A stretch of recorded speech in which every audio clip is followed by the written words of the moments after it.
থেমেছে যুদ্ধের দামামা, কিন্তু ফুরোয়নি হিসেব কষার পালা। সম্প্রতি ঘটে যাওয়া ইরান ইসরায়েল সংঘাত, বিমান হামলার মধ্য দিয়ে যার সূচনা করেছিল ইসরায়েল নিজেই। আগ্রাসী অভিযানের ২৪ ঘন্টার মধ্যেই পাল্টা জবাব দেয় ইরান। শুরু হয় পাল্টাপাল্টি হামলার এক ভয়াবহ অধ্যায়। সংঘাতে নতুন মাত্রা যোগ করে যুক্তরাষ্ট্র।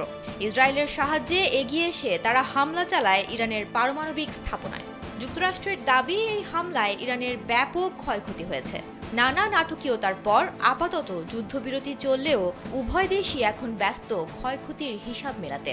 ইসরায়েল সবার আগে তার ক্ষয়ক্ষতির খতিয়ান খুললেও ইরানও পিছিয়ে নেই এই হিসেব কষায়।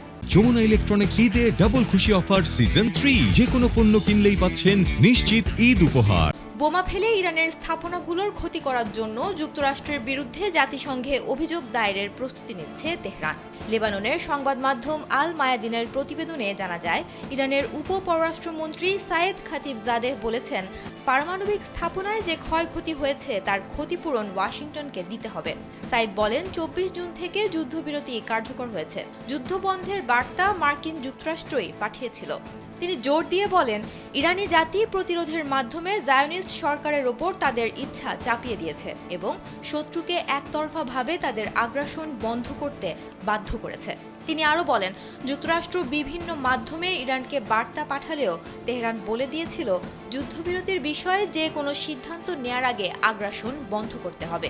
ইরান জায়োনিস্ট সরকারের সাথে এমন কোনো লিখিত চুক্তি করেনি যাতে নির্দিষ্ট কিছু ধারা থাকতে পারে। যা ঘটেছে তা হলো জায়নবাদের আগ্রাসন বন্ধ করা। ইরান প্রস্তুত থাকা সত্ত্বেও হামলা চালাবে না।